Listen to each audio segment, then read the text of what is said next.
La primera església que en diem romànica a Catalunya és Pi de Conflent, surt per allà el 1015 o 1020, que temps que l'Abat Oliba ja existia. I les grans esglésies del primer romànic, aquest romànic típic català, el llombard i tot, són de l'època d'Oliba.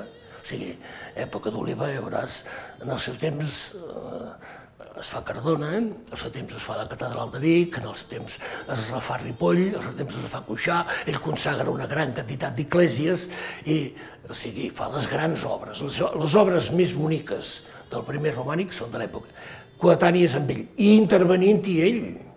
Esclar, Ripoll és ell el que el fa consagrar l'any 1032.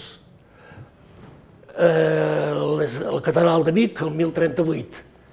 Cuixà, l'any 1035, hi havien fet algunes reformes, 1045, perdó, 1045, 10 anys més. Però totes les fa ell, intervé ell.